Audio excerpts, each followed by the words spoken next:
Hey everyone, welcome to First in Fiction, your first stop for learning to write fantastic fiction. I am your producer and moderator, Molly Jo Riley, author of the newly released NOLA. I know everybody waited 7 years for this, but it is finally there. Yay, round of applause. Thank you everyone. Everyone who had a part in kicking my butt to get it done. Anyway, so tonight's topic, I hate it. It's so melodramatic. Aaron, take it away. Yeah, I'm Aaron, author of The Bargain, The Hand of Adonai series, and a bunch of other stuff. And yeah, with us as always, is Tessa. Hello, I'm Tessa Emily Hall, and I write young adult fiction and nonfiction, and I work in publishing as well. And so, as Molly was so melodramatically pointing out, I do not. Tonight we're going to learn You're how. always picking on me. I know. I was gonna say something bad. It might be offensive, so I won't say it. Oh no! See, now I want to know what you were gonna say. I was gonna say how not to write like a cheerleader, but I don't know that would imply that all cheerleaders are inherently melodramatic, and they're not.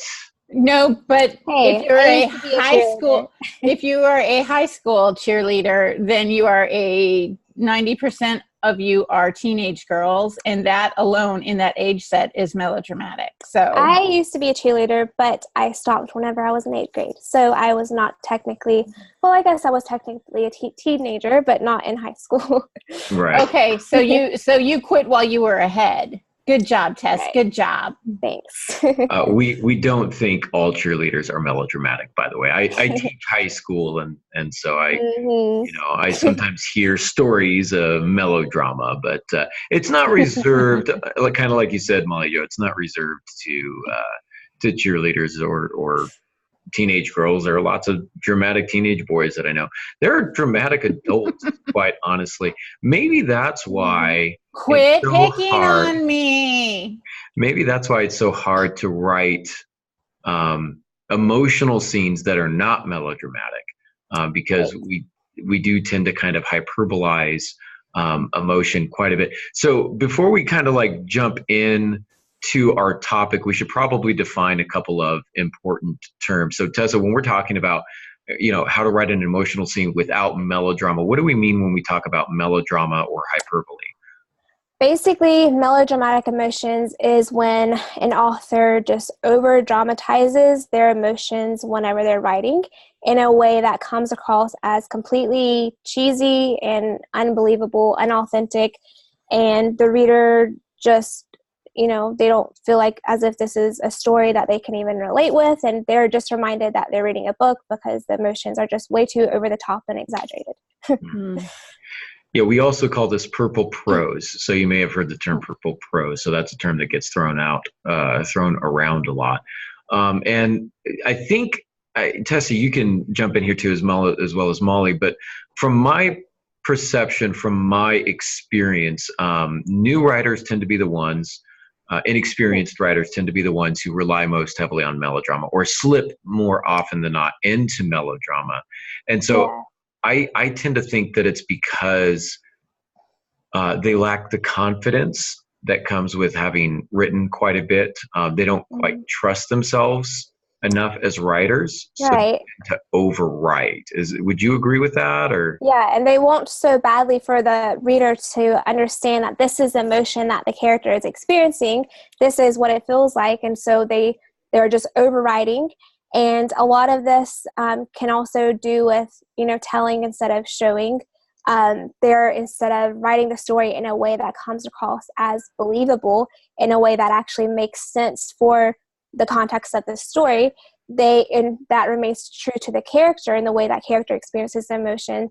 They are just trying to over-explain and over-tell and just say that the reader or the character was just overcome with this emotion and that sort of thing. And just, I think the whole thing is that they just try to over describe every detail because it can be telling, but then also this can happen whenever you're over showing as well. And so I think the key is to try to strike a balance between the two, to know when to show an emotion and when it's okay to tell an emotion, to tell the emotion, meaning this person was upset, as opposed to if a character is experiencing depression, then the writer can then show them going through that depression without actually saying that. But with minor emotions, a lot of writers and a lot of new writers tend to think that every single emotion needs to be, overwritten, like what you were saying. Mm-hmm. Yeah. Mm. I think it does kind of come back to that. They don't know the specific emotion that they're looking for, and they don't know the best way to communicate that emotion. Right. And all writers, whether they're new or not, tend to overwrite in early drafts, and that's fine. So when we're talking about this, and when we start giving you some tips and tricks and things to look for, etc., understand that, as always, we're talking about like second draft type stuff. In the first draft, if you write melodramatically, it's not the end of the world. Sometimes you kind of have to do that in order to figure out what the specific emotion is that you're going for, because not all depression looks the same. Not all depression feels the same. Not all joy feels the same. Not all worry or apprehension feels the same. And so even just trying to come up with the specific emotion can be a bit of a challenge. And if you need to write kind of an exploratory draft, if you will, of the scene, where you play with different descriptions and some showing here, some telling here, that's great. But as always, in the second draft, third draft, fourth draft, you're going to go back through and you're going to find the 1 or 2 or 3 descriptions that best show the specific emotion that you're going for without beating the reader over the head with it. And that's what you're going to keep. Everything else you can, either delete or you put it in a different file and save it for later to look at. That would be my first suggestion. Right. And I would also suggest, too, that it needs to ring true to the character. So every character is going to experience emotions in different ways. So if you want the emotion to come across as authentic, you really need to understand who these characters are and how they handle emotion, how they express their emotion in various ways. And I think, the same is true like with acting. A lot of actors tend to be melodramatic with their emotions. And I think as writers, we're pretty much actors as well. We have to understand who our characters are and their backstory and that sort of thing, and really step into their shoes as we write the emotion. But just know that to be careful to not over exaggerate it. But you just want to do this in a way that's going to ring authentic to who your character is, how that character experiences emotion. So that's another thing to keep in mind, to try to build that believability factor in your story. I think one of the reasons, were you going to say something, Molly? I feel like No, I was going to say that makes a lot of sense. And I found myself being very melodramatic in the first draft of NOLA. I think, Aaron, you might have just kind of rolled your eyes and stopped reading and been like, like we need to talk. We need to talk. But it is, as a new writer, it's hard to, there was a lot of research that went into and talking things through how to better present this or represent this emotion without being that actor, that melodramatic, that over emotive text on the page. Mm-hmm.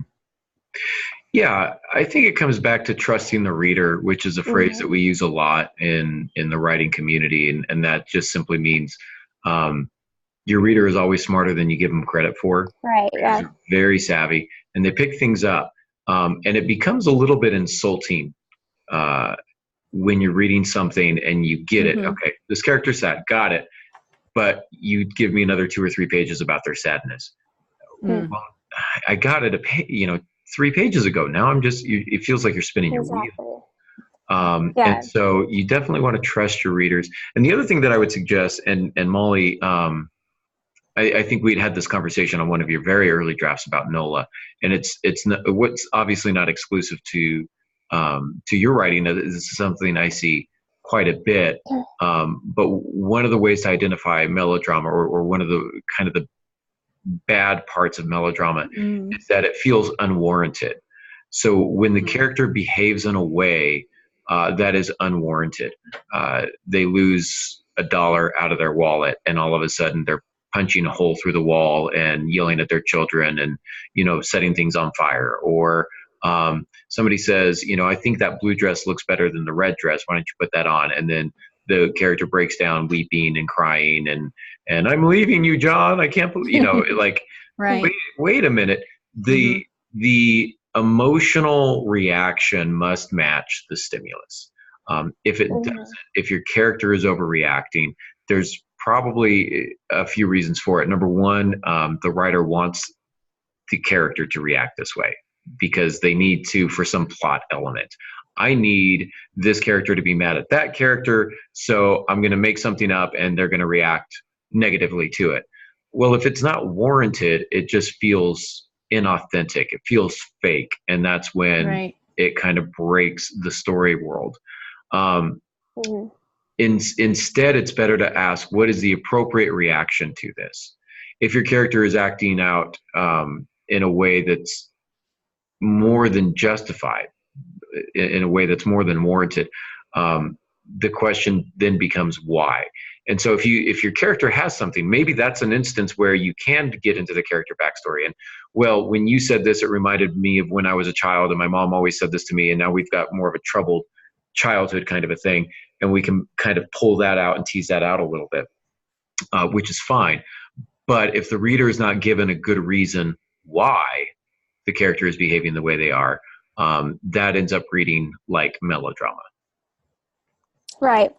And I completely agree with what you're saying about how some authors just are so repetitive. They don't trust that the reader is smart. They'll be able to pick up on the emotion that you want them to experience, or that the character is experienced, without you needing to just describe it in such detail and go on and on and on about that, because that's going to ruin that fictive dream kind of experience that you want your readers to have. You want them to be swept away in your story and forget about the surroundings that they're in, forget about the fact that they're reading a book, but you can't exactly pull this off if you continue to bring the focus to the emotion. You want the emotion to be woven in there in a believable manner. And I think that does go back to what you were also saying about there needs to be a believable reason for this emotion to exist. So try to focus instead on focusing so much on trying to show that the character is experiencing this emotion. Show what is causing the emotion. What is the motivating reason or the source of the emotion?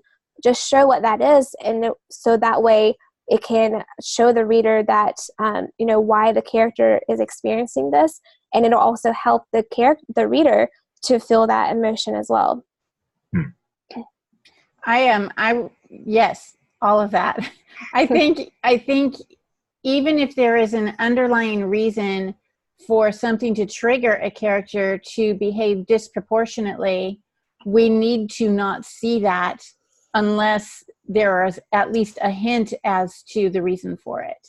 Like you said, Aaron, if a character, loses their dollar and can't buy a Snickers bar, they're not going to go all postal on the neighboring people.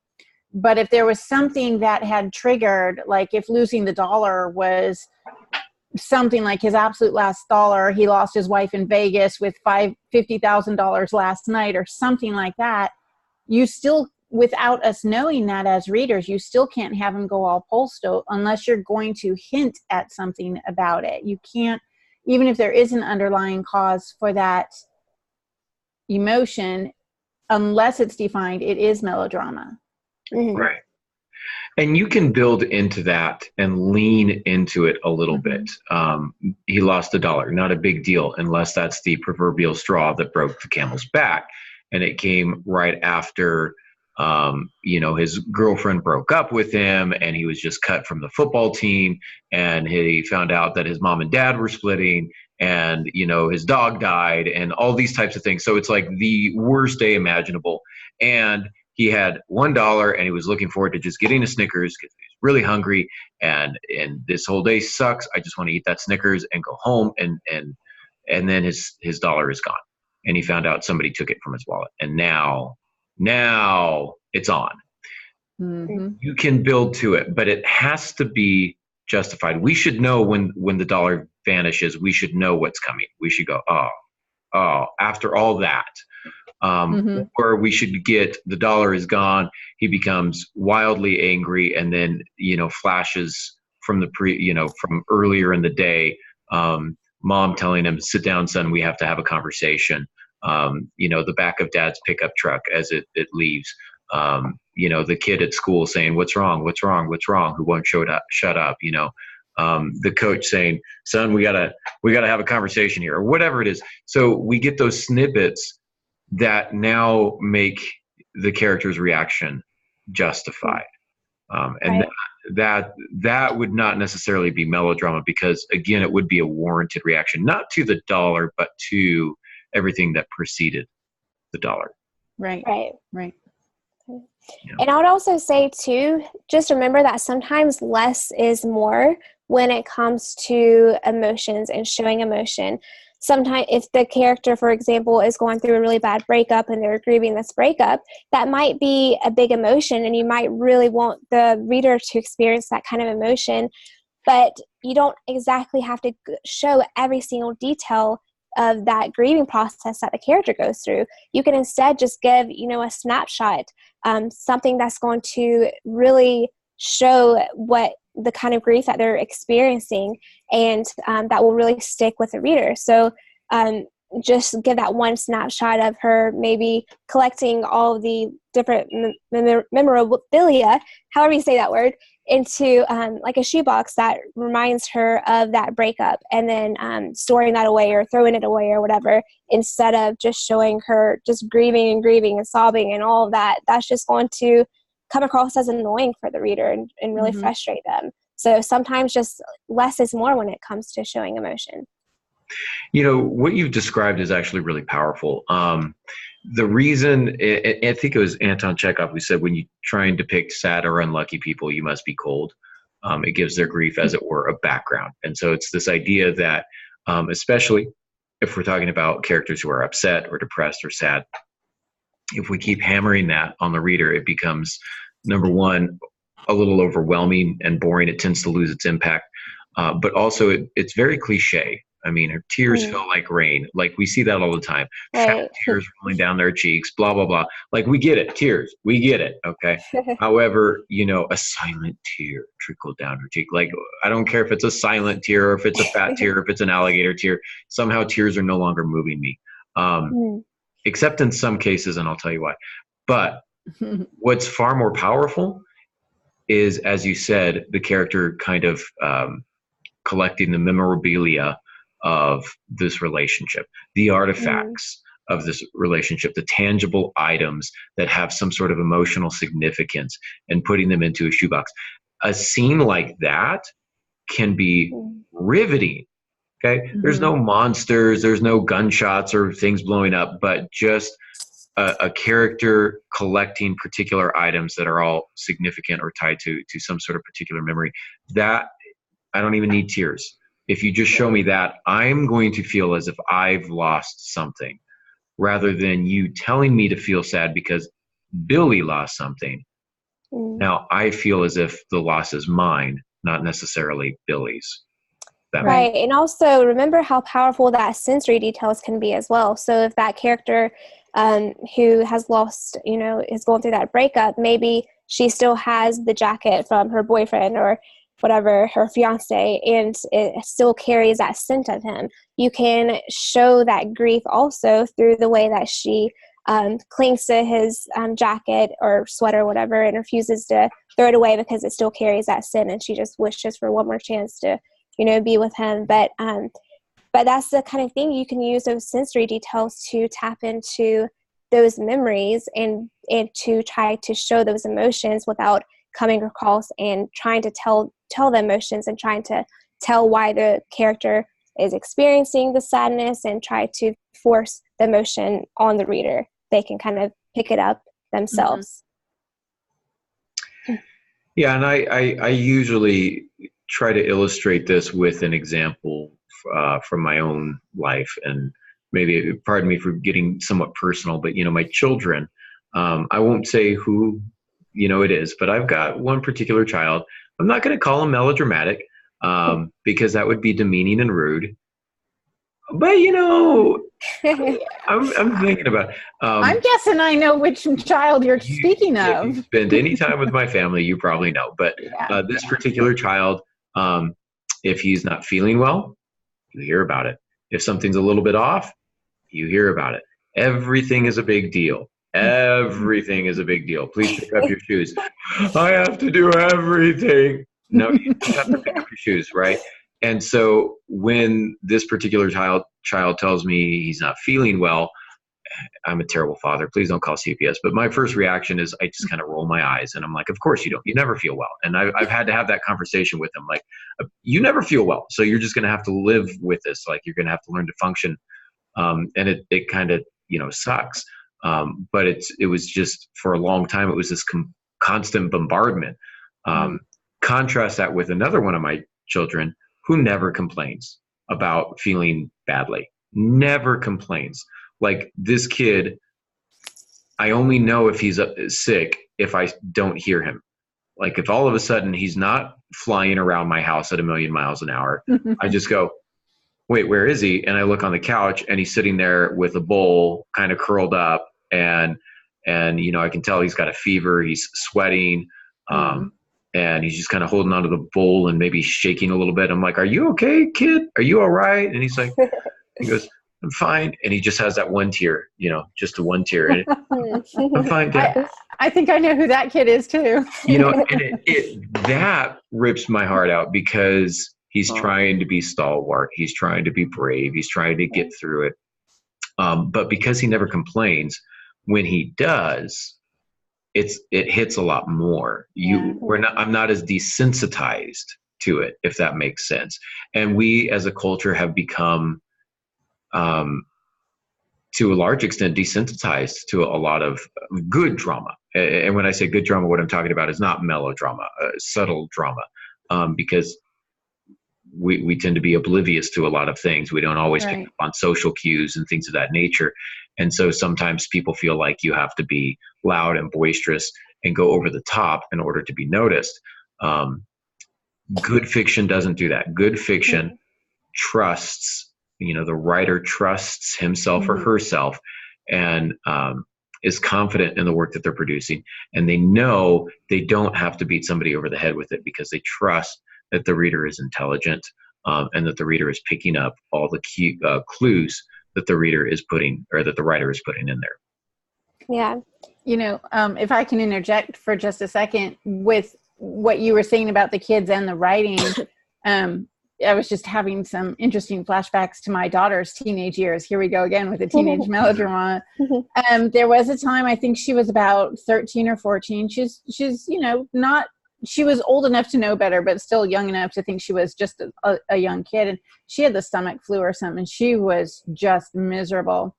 And I went in to check on her, and I found her just slumped against the bathroom wall. She's just on the floor because she had just, hurled. And she's like this, oh. And I'm like, what's wrong with you? She said, I just threw up. And I said, okay, get up and go wash your face and go to bed. And she's like, but I'm sick. And I said, yeah, but that doesn't mean you're dying. You're not a soap opera. And she says, oh, I didn't know that. She got up and went to bed, slept it off, and she was perfectly fine. But I mean, what you were saying, it made me think, we have to train our characters to understand the difference between being melodramatic, because a lot of us as organic writers, we're just putting on the paper what our characters are dictating in our heads. And we have to train our characters to not over-emote or to withhold. And I think a lot of that also, when they have that restraint of emotion, that is stronger than when they're letting it loose. That it's much more powerful to know that he clenched his fist, gritted his teeth, and walked away, as opposed to, he just totally verbally vomited on the person right next to him and threw his fists in the air or something. Yeah, when they're trying to fight back the tears, that can sometimes come across as more powerful if they actually let those tears loose.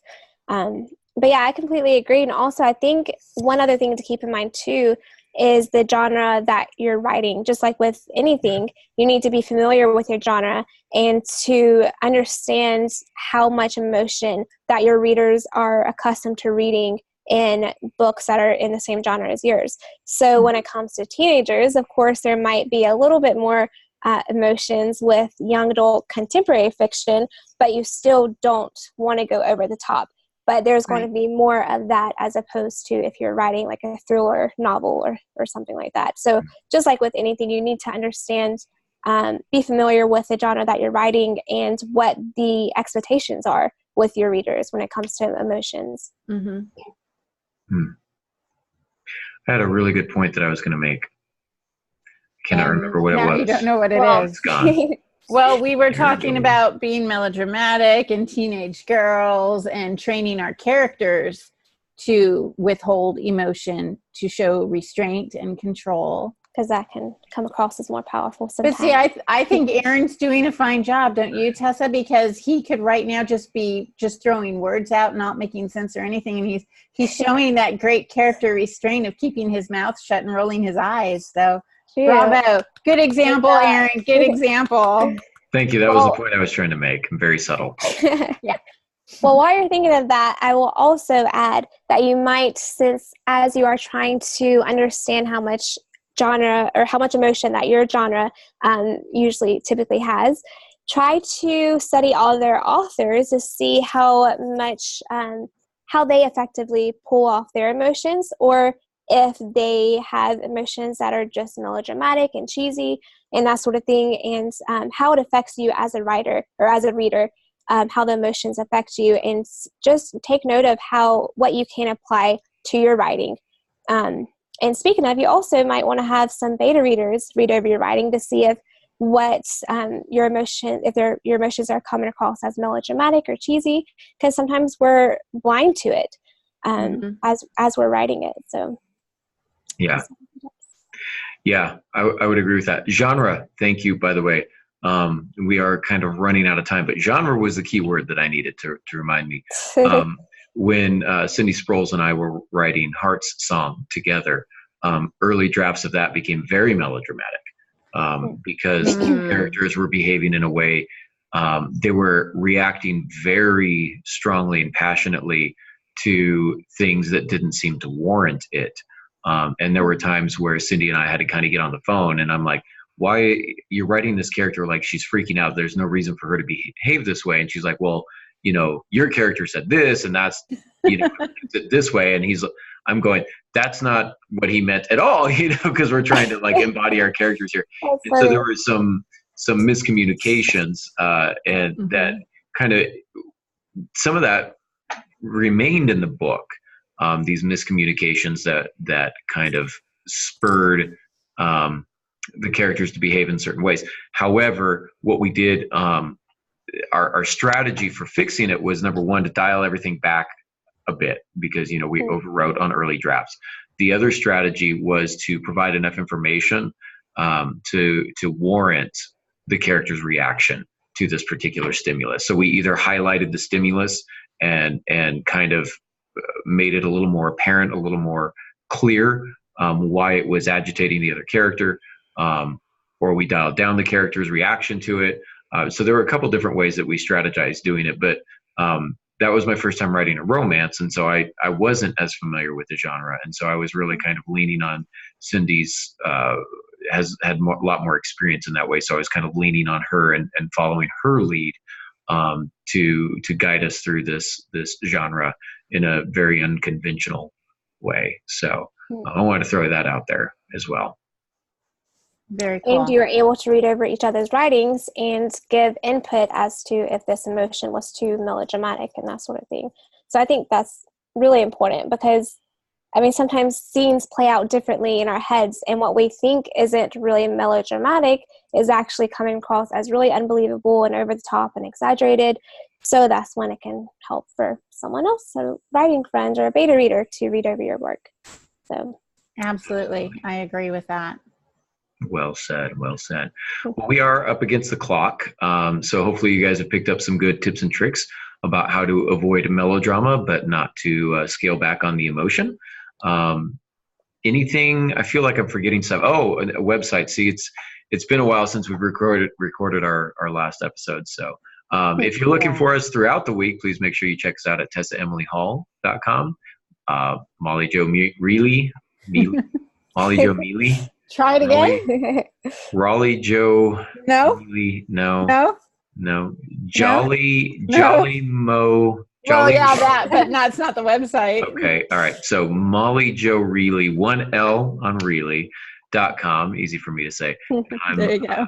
I'm still at aarongansky.com where you can find us. So before we take off, because I know that we are all published authors, if they want to find our books, where do they find them? My books are not on my website yet. It's only on Amazon. So Aaron, where are your books? Mine are on Amazon. If you search my name, they'll pop up. You can also find them on my website. If you just go to aarongansky.com, it's the first page that pops up, is all my books and links to them. Great. Tessa? Same. You can find my books on Amazon and my website. Yeah. Terrific. Right. Well, we thank you all for joining us. And until next time, good writing.